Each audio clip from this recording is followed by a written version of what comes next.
in Orlando, ready to defend their crown against teams like Kawhi Leonard and the Clippers. A disappointing end to their season, but one of the favorites once again this year.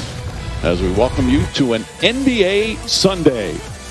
Paul George just signing that massive extension. He's ready to get back on the court and right the ship after that rough finish.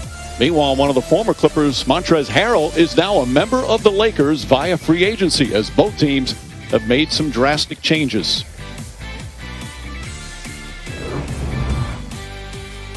And good evening, everyone. Along with Mark Jackson, Mike Green on hand, Rachel Nichols, our reporter, and we are thrilled to be back with NBA basketball once again on ESPN in a season that has unique challenges like a 72-game season, and certainly with no fans in attendance for most of the arenas. We'll even have some unique challenges as well, broadcasting some of the games from our home, including tonight. Mark's in Los Angeles, and I'm in New York. And Mark, those challenges, an interesting way to start the season. What are your thoughts as we get ready for another year?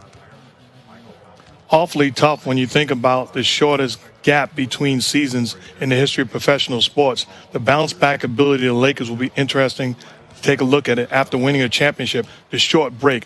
The pressure to me will be on the other teams. You got some teams that almost haven't played in a year. How will they respond? It will tell the tale of who wins it and who has a successful season. Well, we expect the Lakers to respond in a big way because they have two of the best players in all of basketball. LeBron James, the NBA Finals MVP. Fourth time he's won that, his fourth ring.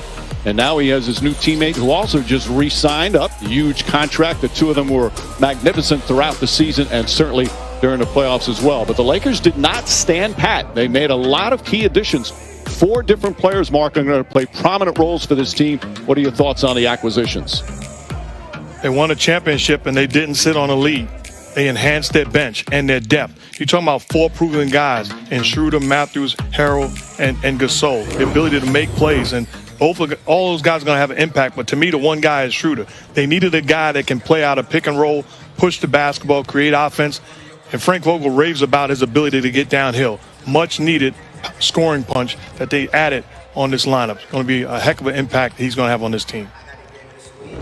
They lost a number of players that played key roles, but again, added depth to that roster with some of those acquisitions. Clippers, same thing. They have their dynamic duo back once again with Kawhi Leonard and Paul George, two of the best players in the game. Both had some very good seasons. Leonard was brilliant. George was up and down, especially in the playoffs, but they did not stand pat as well. As we mentioned, they have let Montrezl Harrell go via free agency. They changed coaches, fired Doc Rivers. Tyronn Lue, the former assistant, is now the head coach of the team, and they had some new acquisitions, Mark, including Serge Ibaka, who might be a huge piece for this team. Well, this is a team that has championship aspirations just like last year, and Serge Ibaka is a key piece. Talking to Ty Lue, he raved about his ability to defend, protect the rim, just like other guys did in the past, but what he brings with that size and length is ability to stretch to the three-point line. So a whole new weapon that the Clippers have not had in the past when you're referring to their bigs. Well, they also got Nick Batum and Luke Kennard, so some important acquisitions for them. Well, as we said, Mark and I were at home, but Rachel Nichols, she is actually at the Staples Center, and we welcome her in for the first time tonight. Hey, Rachel. Hey, Mike, as you can see, we're still a long way from normal here in Los Angeles. I'm at my new spot here in the arena, surrounded by empty seats. And because we are coming off the shortest offseason in league history, the Lakers are being really careful with how they manage LeBron James and Anthony Davis, bringing them along slowly in training camp. They have yet to play this preseason, and you will not see them on the court tonight.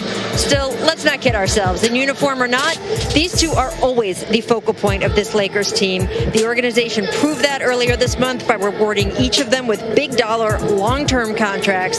The deals lock them together until at least 2023, setting the table for a potential run of titles here in Lakerland. Although LeBron has already been warning his teammates, the bullseye on their backs, he said, has only gotten bigger now. Keith Morris, Kyle Kuzma, and the newcomer Marc Gasol. Meanwhile, that Clippers starting lineup, probably 4 of those 5 will be in. Nick Batum probably will not start. Marcus Morris expected in that particular, but Morris dealing with some knee issues. So there's one of the new Lakers, and what an excellent pickup. Marc Gasol's got a real chance to start with no Dwight Howard, no JaVale McGee, and he's just such a smart basketball player. And to me, if I was coaching, Frank Vogel's going to make the right decision. He's a championship coach, but Marc Gasol would be the starting center. Not that he's better than Harold, but his ability at an older age to get the juices flowing early on. Harold's a guy that is sixth man of the year, no pressure coming in off that bench, but Gasol's ability to read and react on the defensive end, so skilled with the basketball offensively, just an added weapon that the Lakers added. He did not play on Friday night in the first preseason game, so gets his first chance in the purple and gold here tonight. In fact, in that first game, Frank Vogel only played 9 players, where it was just the opposite for Tyronn Lue, as they played 18 players in that first preseason game. Coaches have different agendas. Players, Mark, also different agendas in terms of what they want to accomplish in the preseason.